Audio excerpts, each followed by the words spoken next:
Chapter 2. Thought Waves and Their Process of Reproduction. Like a stone thrown into the water, thought produces ripples and waves which spread out over the great ocean of thought. There is this difference, however. The waves on the water move only on a level plane in all directions, whereas thought waves move in all directions from a common center, just as do the rays from the sun. Just as we here on Earth are surrounded by a great sea of air, so are we surrounded by a great sea of mind. Our thought waves move through this vast mental ether, extending, however, in all directions, as I have explained, becoming somewhat lessened in intensity according to the distance traversed, because of the friction occasioned by the waves coming in contact with the great body of mind surrounding us on all sides. These thought waves have other qualities differing from the waves on the water. They have the property of reproducing themselves. In this respect, they resemble sound waves rather than waves upon the water. Just as a note of the violin will cause the thin glass to vibrate and sing, so will a strong thought tend to awaken similar vibrations in minds attuned to receive it. Many of the stray thoughts which come to us are but reflections or answering vibrations to some strong thought set out by another. But unless our minds are attuned to receive it, the thought will not likely affect us.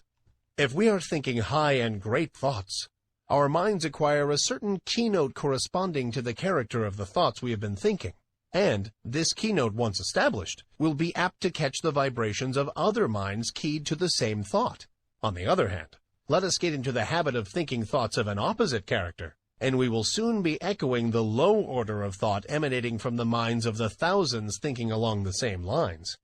We are largely what we have thought ourselves into being, the balance being represented by the character of the suggestions and thoughts of others, which have reached us either directly by verbal suggestions or telepathically by means of such thought waves. Our general mental attitude, however, determines the character of the thought waves received from others as well as the thoughts emanating from ourselves. We receive only such thoughts as are in harmony with the general mental attitude held by ourselves, the thoughts not in harmony affecting us very little, as they awaken no response in us. The man who believes thoroughly in himself and maintains a positive, strong mental attitude of confidence and determination is not likely to be affected by the adverse and negative thoughts of discouragement and failure emanating from the minds of other persons in whom these last qualities predominate. At the same time, these negative thoughts, if they reach one whose mental attitude is pitched on a low key, deepen his negative state and add fuel to the fire which is consuming his strength, or, if you prefer this figure, serve to further smother the fire of his energy and activity. We attract to us the thoughts of others of the same order of thought. The man who thinks success will be apt to get into tune with the minds of others thinking likewise, and they will help him, and he them. The man who allows his mind to dwell constantly upon thoughts of failure brings himself into close touch with the minds of other failure people, and each will tend to pull the other down still more. The man who thinks that all is evil is apt to see such evil, and will be brought into contact with others who will seem to prove his theory. And the man who looks for good in everything and everybody will be likely to attract to himself the things and people corresponding to his thought.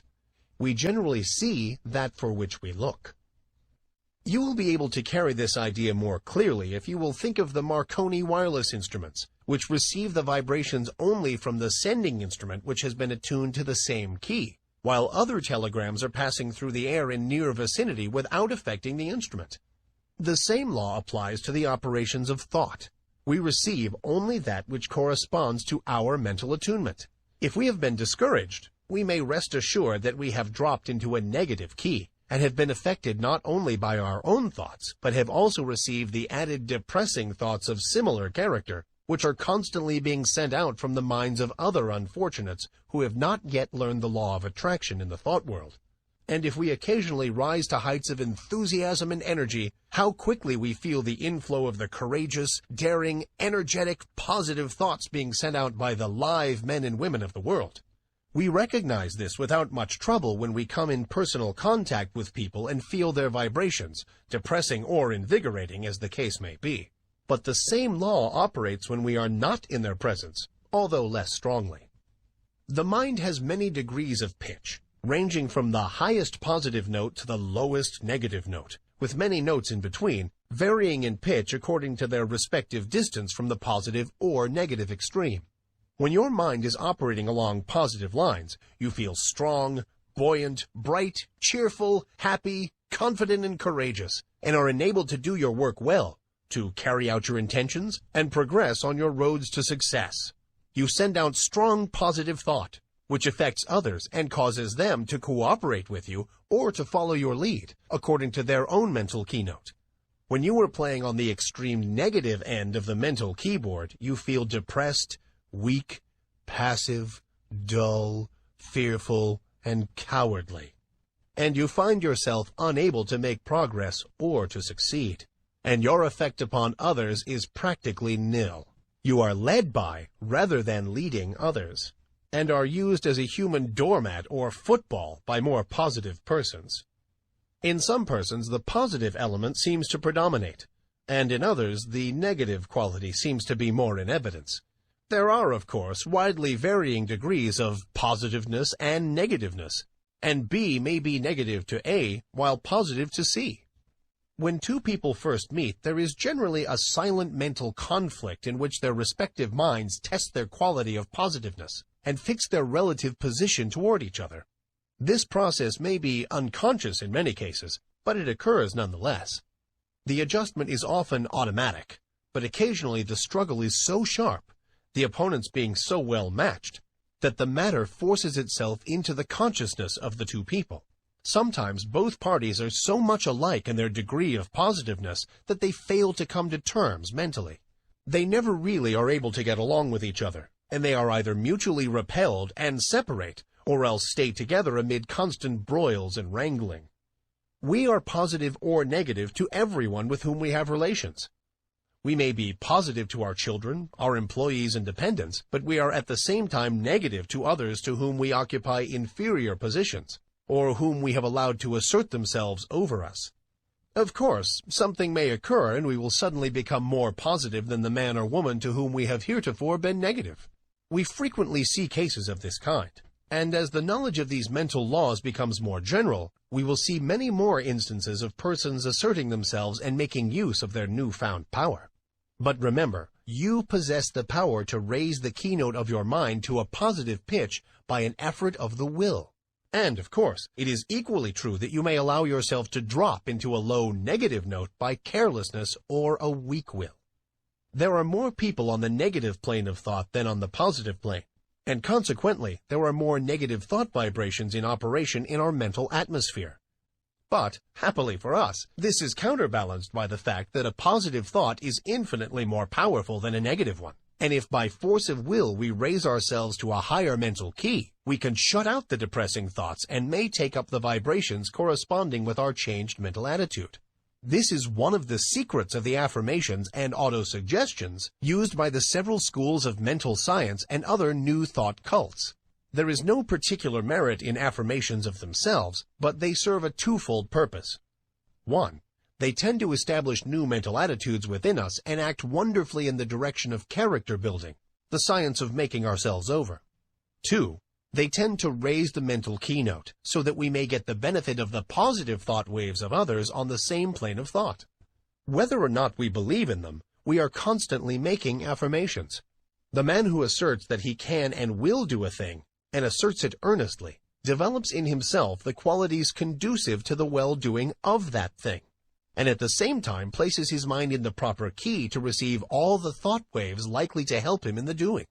If, on the other hand, one says and feels that he is going to fail, he will choke and smother the thoughts coming from his own subconscious mentality, which are intended to help him, and at the same time will place himself in tune with the failure thought of the world.